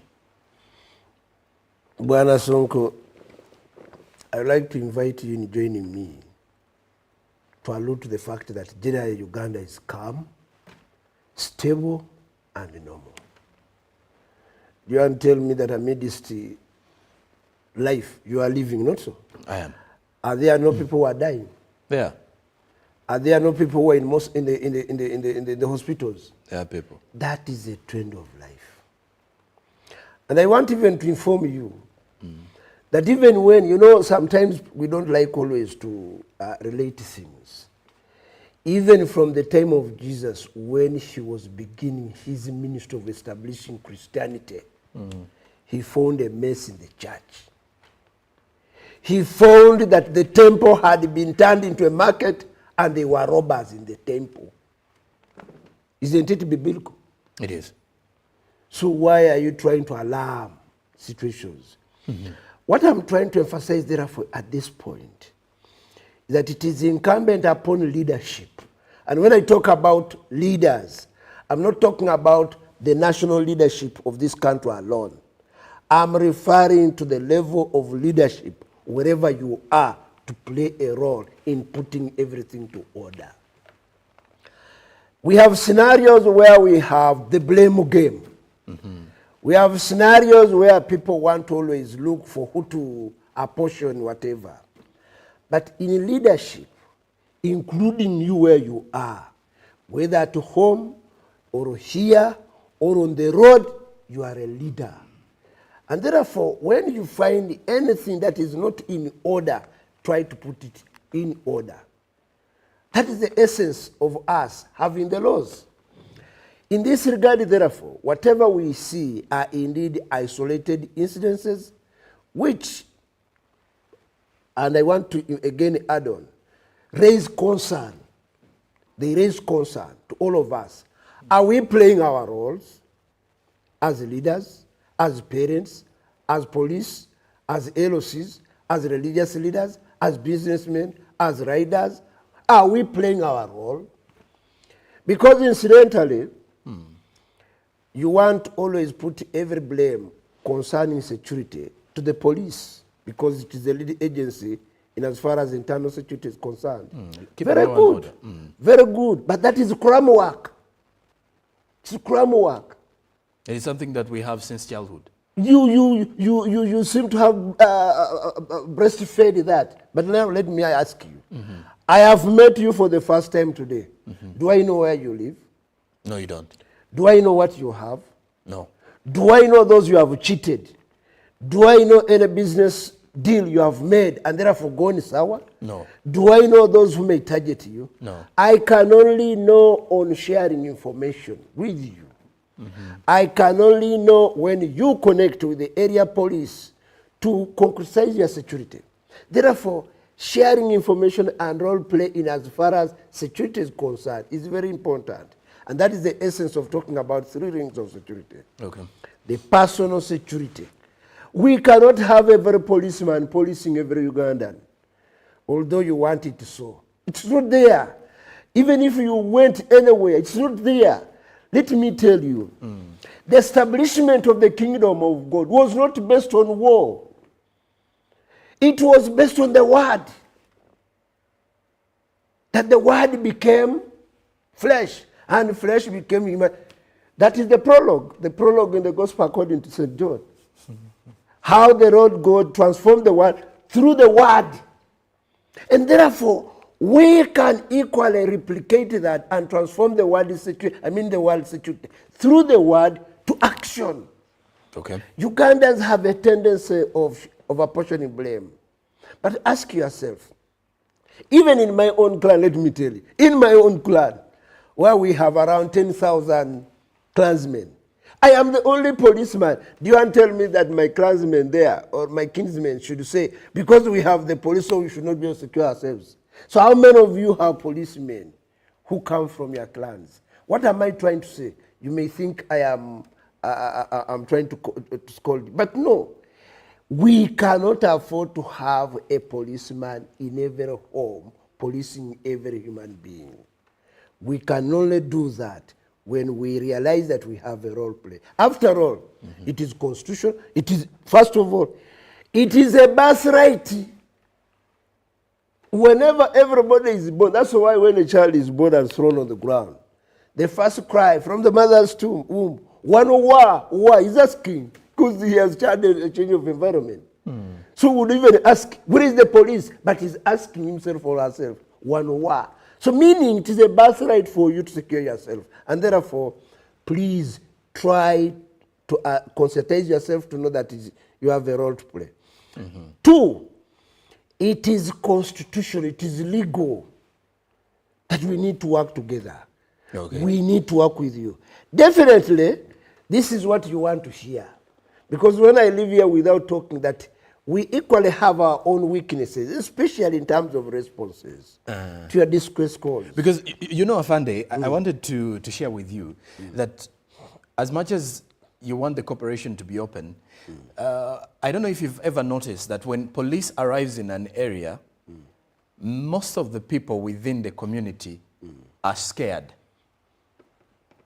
I don't know if it is something you've noticed. One, do you mean to say when Jesus Christ went and began preaching, there was a man called Zacchaeus. Was Zacchaeus a policeman at that time in the Uganda police force? No, he wasn't. He wasn't. But people got scared. You know, sometimes... No, maybe the police makes it is natural. By the way, fear is intimidating. Fear is a birthright. You have a birthright to fear. To fear? Yes. But then So you're don't not supposed to be fearing no, the police. you are right to fear. It is part of life. Okay. Don't always think that when you fear, it's abnormal. No. Don't It's you a find normal there's an process. element of intimidation from the Uganda police Yes, to the people? yes, we must accept that. We must accept that. But you see, whenever you have authority, you have to instill some kind of fear in order to generate respect to really. But that is not what what I'm trying to make. Okay. Because even when let me tell you, this police started in 1899 here. It was established in 1899 here. That is the 20th century. Do you want to tell me that there was no security? Do you want to tell me there was no fear? There was. Do you want to tell me that Mukajanga lived the time of police? The one who killed the martyrs that we are talking about today, did he live during the time of police? No, but the trends have changed. So if it has changed, we need to change with the positive. You know, definitely the process through which the Uganda Police Force was established, first of all, it was established on the tenets of instilling fear so that people can be able to comply with whatever. But as of now, there has been a serious transformation that we regard you as partners. This is the fact that you really need to appreciate, because it was extremely rare during colonial time for a policeman like me to come here in the street and begin associating and talking with you, because it was not part and parcel. But because of the transformation that this government caused in this country, you realize that we appreciate that we come from the same community, we live with you, we serve with you, we move with you, we need to endure and work with you. Therefore, that perceived fear should not arise unless you think you are in danger, unless you yourself, you are a danger to the policeman. But if you are not, we come with an open hand. We come with an open heart. We come with a desire to ensure that you appreciate that we are part and parcel of you. Because at the end of the day, we cannot wish ourselves away. Bwana Sonko and those viewing me here, can you tell me that the police should go away? On my part and the institution which I serve, we cannot afford to wish you away. Because Uganda is ours. We have a role, whether in uniform or not in uniform. Now, coming to the instances you have talked, they are very unfortunate. And like I've said, they arise concern. but one which I want to cause, especially to our esteemed listeners and viewers. One, these boys who attack come from the community. They reside in the community. Some of you know them. Others, you see, by the way, before even that, you remember looking at the streets of a man who was attacked by his worker in Natet. Yes, with a panga. With a panga. Instead of the workers who were in the shop coming to support their own, they were instead scampering to run away, leaving this the attacker to the victim alone. So do you want to tell me that that was the police? So sometimes we exaggerate situations. Instead, when there is an attack, there's been a lukewarm attitude in support, to support ourselves. When one individual has attacked you, remember, has attacked me, remember you are the next. You are the next target. You are not safe. So what we do, we need to work together. It is a collective responsibility to ensure that we attack him. After all, these are very, very few individuals. These are our own children. We allow them sleep on the street. You ask yourself, the other day when the National Population Secretariat was conducting national population census, they were saying there is a float population. Where does that float population sleep? They sleep on the streets. They sleep on their verandas. They sleep in the gardens. Ask yourself, do they have any garden where they will have? If they have no garden, which you know definitely, they are going to target you. They are going to target me. Therefore, let's first put our house to order. It was an African, very, very un-African, to see people coming and begin wandering on the streets and sleeping on the streets. But of recent, because of the breakdown of family system, network, some of the parents not doing their role, you can see the level at which street children are coming. And when they come, they assume it is the government which has produced them. Because everything, government has not done enough. Government has not done enough. Okay, thank you for demanding for that enough. But since when did you apply to government to produce that child? Okay. Since when did you produce that child? And the child was named after government. So why do you want government to look after your child when it was out of your own desire and pleasure to produce that child? Responsibility begins with you. Government comes on. I am a product of proud parents. Bwana Sonko, if your parents did not do their role, you'd not even afford to come and sit with me. No, I find your parents have to be proud because now you're having a very huge post in police as well. No, the police picked me out of what my parents did. What they instilled in you. Yes. If they did not see any value of discipline, of respect, of hard work, of humility, of, really loving my work, do you think they would have picked me? So my background played a lot for me to be what I am now. So parents all out there, if you want Mr. Sonko who will come here to roast a policeman, please begin now. Produce a child whom you know will now take over my place, will take over your place, but not to allow children making decisions. After all, children look at us as mentors, as guardians, as limelight. And that's why a child, when you tell him or her anything, it is imprinting on his or her mind. So if you behave badly, that child is equally learning bad manners. Don't be even surprised that some of these boys, these thugs whom we are harvesting on the streets, are imitating what their parents are doing. The other day, when it's I was... because of the background and they're trying to live the same kind of life. They imitate and begin practicing it. The other day, when I was still working as a DPC here, we conducted an operation in Kisenyi. And our operation wanted to target thugs who were smoking weeds and injaga. We said, let's have a plan. And we involved the local leaders. Then the local leaders came. We believed that what the local leaders were telling us was true. So they began identifying, you know, many thugs are in such and such a place. They do like this. There is a household where we are going to attack and get them. Then we said, okay, fine. Leaders. Now, as we are advancing towards the house, one of the LOC man, the LOC chairman, said, Akibua. To you and me, you could not imagine that Akibua was a password. So when he mentioned Akibua, all the thugs that wanted to target, so that means they know who they are. They ran away. They ran away. So I asked the man, what is it? Say, Father, you see, but he used a password and all the thugs were targeted. So do you think that chairman was an innocent man? But Afande, look at it in this way. There are also allegations and reports that some of these thugs are ex-convicts. So which means we have them back in society. It is true. So there was no change at all.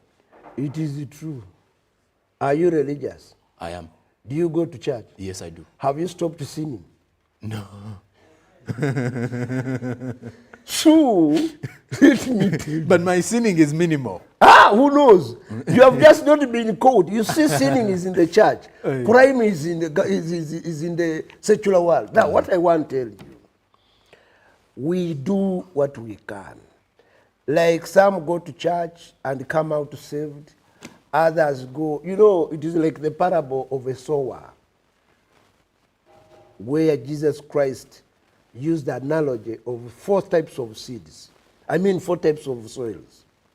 There was the rocky soil, there was the bare ground, there was the thorny ground, and then there was the fertile ground.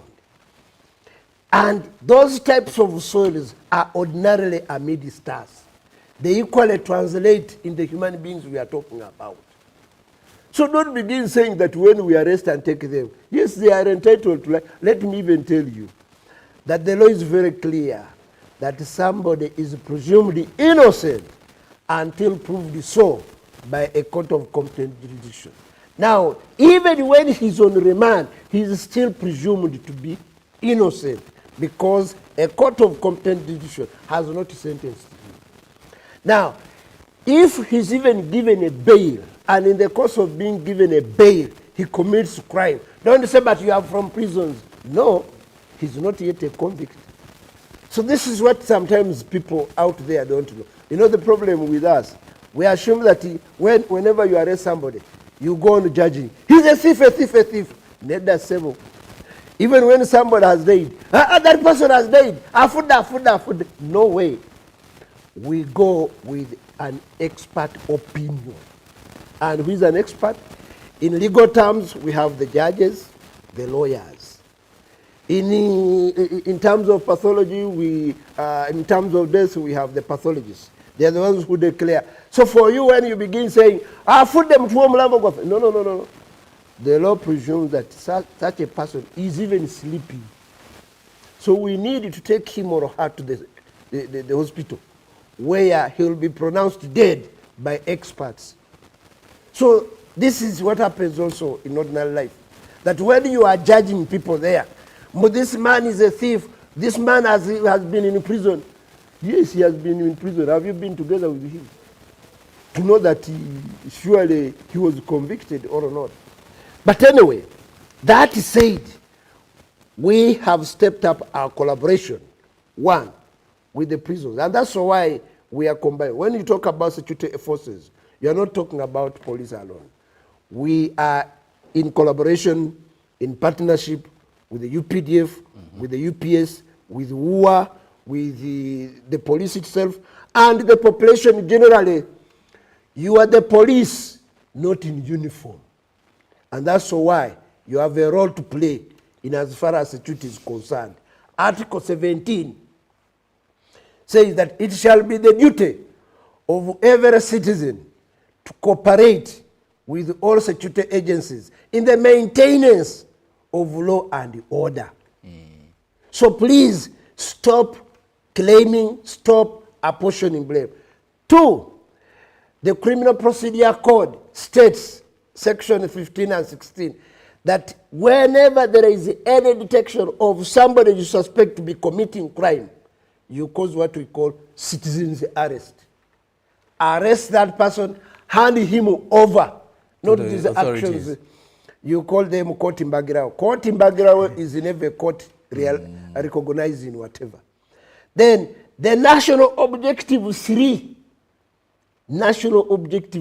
of our constitution binds us all together in causing stability, in causing security, and ensuring the development of this country. So where are you who tend to blame us? Where are we who tend to blame you? We seem to be like grasshoppers. We are all trapped in a sack. We begin biting each other as if that's the way to escape from that. Responsibility calls for us to be all together. Well, Afande, we have Martyrs' Day coming up on Monday.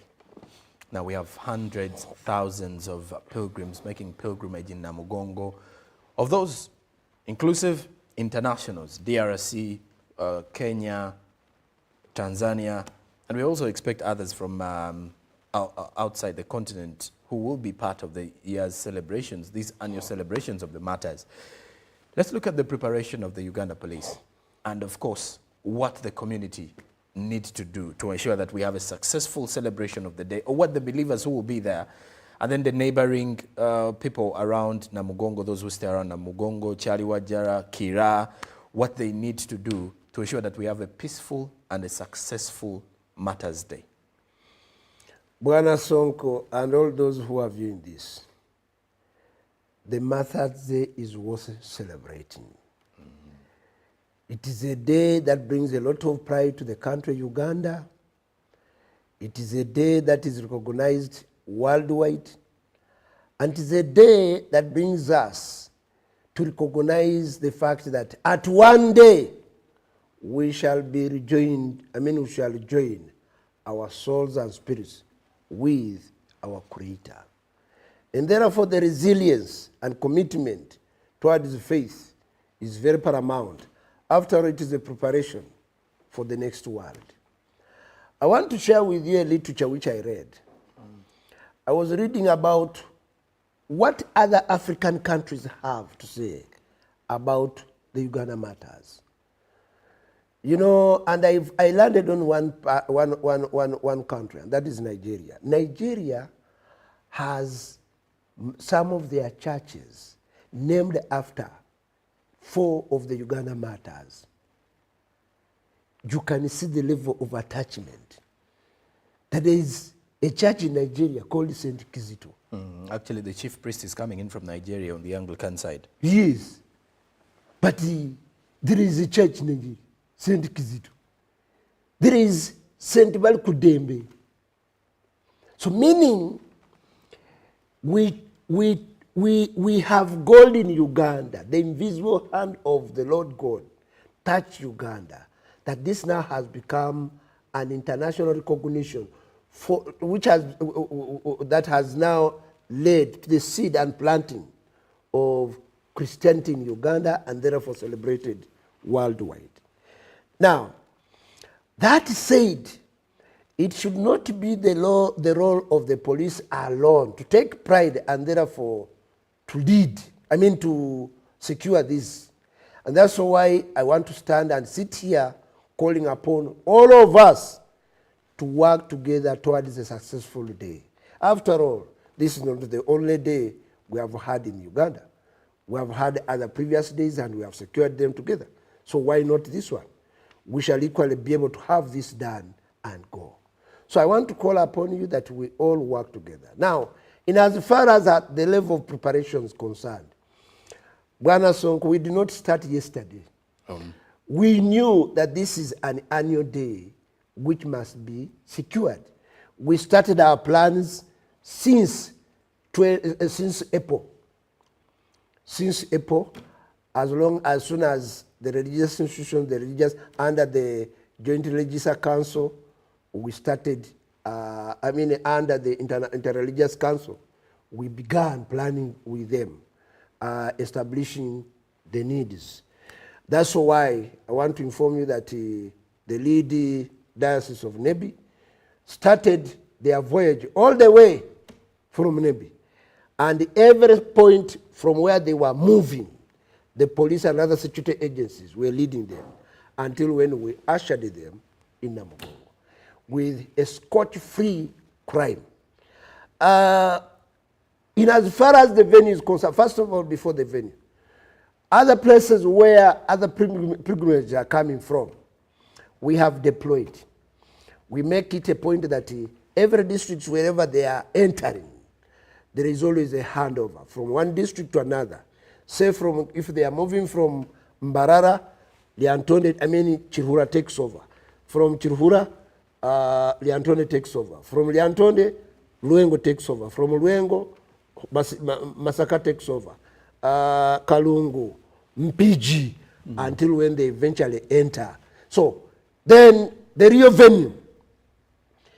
venue, our esteemed viewers, please feel free knowing that we have security all being very strong.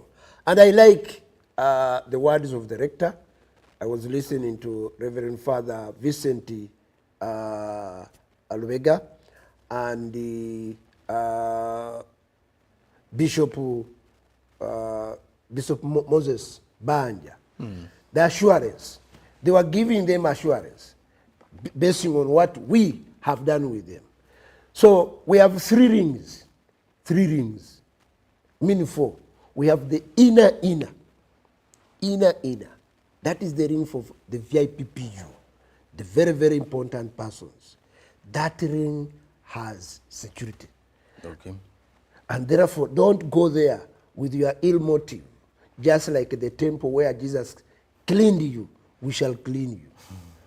We have the inner ring that is outside where the VIPP are, but also inside. Then definitely we have our personnel there. Our personnel are known to us. They are also pilgrimages, but with two tasks. First of all, invoking the spiritual powers to support them, but at the same time fulfilling their mandate of securing you there. Then we have the middle ring,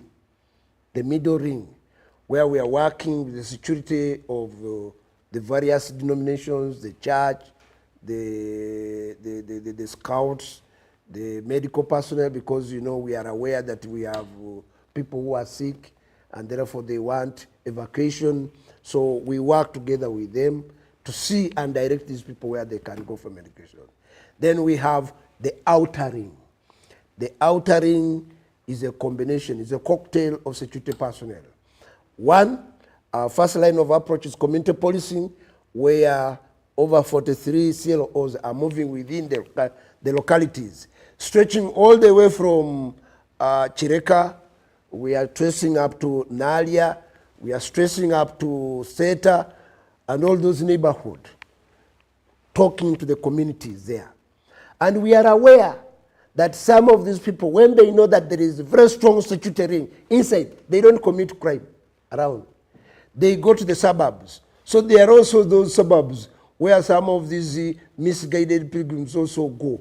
When they go, they begin drinking, begin doing funny things there. Well, we are not going to disturb you with their funny things as long as you don't contravene with the law. But if you contravene with the law, we shall put you to order. We have even our buses which are ready for you to transport you. You came without transport, we shall transport you from where you are to take you to our cells, put you a bit in order, you relax. If there is anything for you to answer, we shall let you go to court and then you put yourself to order. Let's now talk about community policing. With these cases that are isolated, I don't want to use the word rising, that are isolated, let's look into what we need to do. Now let's look at the collective efforts that we need to do. And then after I'll be going through some comments here. I have a very interesting comment coming in from a viewer from Karamoja. But first let's get into what we need to do. One, as the community, and then the police, because I can't rule the police out. We have to report the cases to you. And then maybe other security organs, what needs to be done to ensure that these isolated cases do not rise. One, role play starts from you at home. Okay. The local leaders, the elders, that is the community leadership. The parents, the LOCs, the elders. For the case of the person I talked of in Karamoja, although we have LOCs, but elders forum are very, very strong when they are on their abwata. I don't know whether you have ever heard of abwata. No. Have you ever heard of that drink? No, so no, go no. to Karamoja. You know, some of you who are born in Kampala, you think Uganda ends in Uganda. No, but I've been to northern Uganda. I've not been to northeastern Uganda. Go there, tour the beauty of this country. Why do people really come? I think it's the only region I haven't been to, by the way. The only region, Karamoja. And I think I'll. Why don't you join police and we post you there? Oh, and I serve. You serve there. Now, so that is one ring. Two, the ring of religious institutions. Please, we need to work with you. And when we need to work with you, there are certain elements of security that you play which may not necessarily be ours. For example, the construction of your house and then you put strong doors, you put burglars, you put the burglar proof. Put a burglar proof. You even reporting of bad elements in your community may not necessarily be our direct role. Then conducting community meeting with you and working with us, ensuring that you communicate to us through your reports, through phone calls, ensuring that you get the numbers of the LOC leaders, police, and any other security agents there. On our part, it is incumbent upon us to come to you. Please, our esteemed listeners and viewers all out there, I'm now talking to the police personnel. Please don't abrogate your responsibility. Go to the community, conscientize them. And that is where our first line of policing, through community engagement, through community mobilization, for raising awareness, stems from. Then we shall definitely, after that, we shall definitely be engaging ourselves in conducting intelligence-led operations. But when we work together, when we strengthen our collaborative effort, we are now stepping up efforts of popular vigilance, where the population have become very vigilant, very alert, and are able to work with us. At the end of the day, we want to improve our image. We want to build a very strong partnership and trust with you, so that really you know that we come from you, we serve you, we need to work with you. The other part is that a caution to those who want to assume that crime is very good. It is good before you are arrested, but for those who have been arrested and have tested how we treat them, please don't go there. Don't go there, because at the end of the day, you'll dance to the tune, and it will not be good.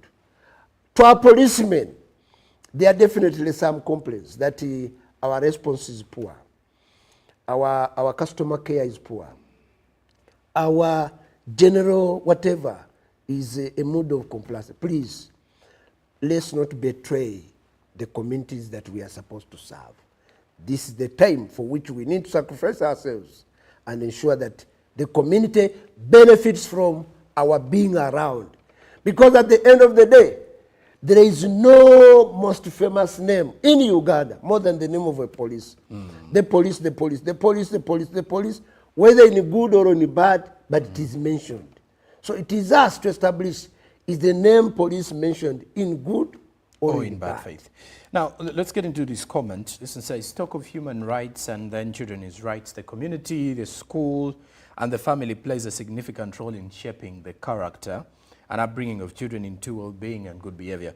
But these have been addressed by laws, and some of these laws, we expect them to be enforced by the police. And so parents have left all to the government and partners. Now, the question is, who is to blame? Could it be both parties, the government or the parents? Even a pinch by a parent, the child runs to police and the parent is arrested without investigation. Well, I don't know where this case was though. And he's saying that Afande, you are defending the police and you're defending yourself and the force, but there are weaknesses that the police has failed to handle to curb security in our communities. And the other gentleman, Philip from Karamoja, saying, good evening. Oh, not that. Yeah, thank you very much. And he's head on because he seemed to be really following us. Thank you. Thank you for your observation. And it is your entitlement. You see, beauty is relative. And like one author said, it is in the hands of the beholder. Now, whatever you may judge about us, I have not be able to remove that kind of sentiment from you, because you never know the kind of experience you have gone through, especially of the police. However, if the area police is listening and viewing me on what I'm saying, and also have had a comment that you've read from Philip of Karamoja, please, better style up. That is not what we cherish. That's not what the institution stands for.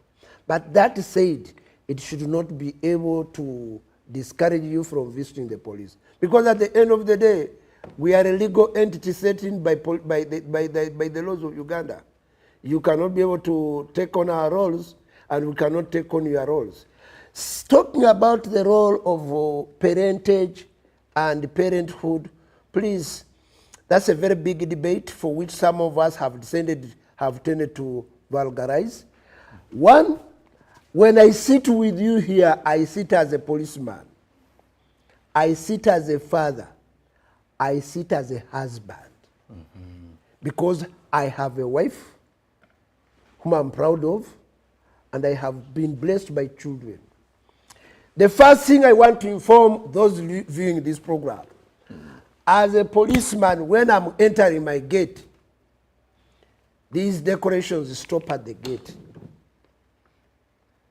I leave them at the gate. And in a home, I am performing two major roles. Performing the role of a father figure in leading whatever and taking decisions to that effect. By doing the role of a father figure, I am directing, I am nurturing, I am guiding, I am providing, I am protecting my children. I'm proud to say I have children. Okay. So those children, I don't leave them to the neighborhood. And I really call upon the neighbor, if they have anything against the children, they come and tell me so that we can be able to discipline them together. The other role is that of being a husband. Now, when some of you don't, you see the problem is...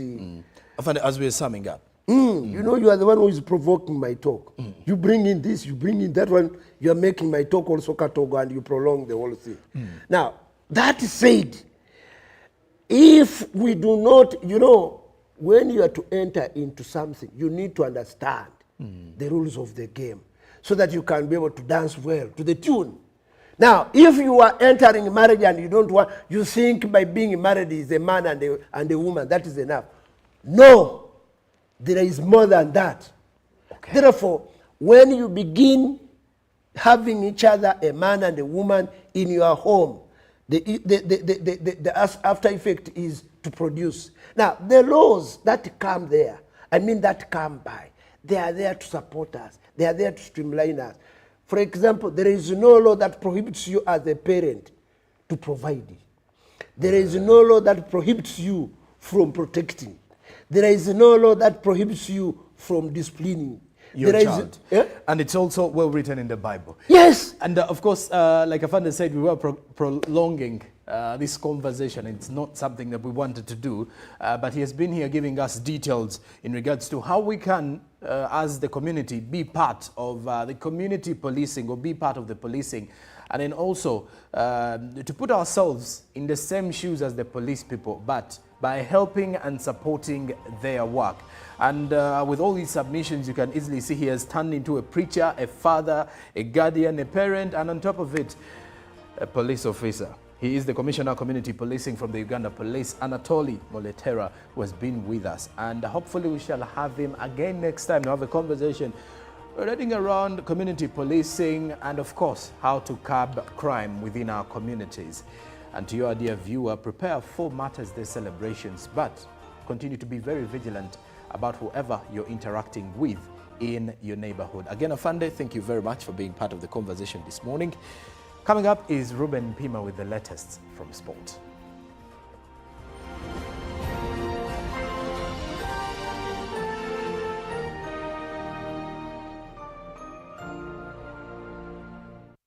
Live from UBC Studios in Kampala, this is Good Morning Uganda.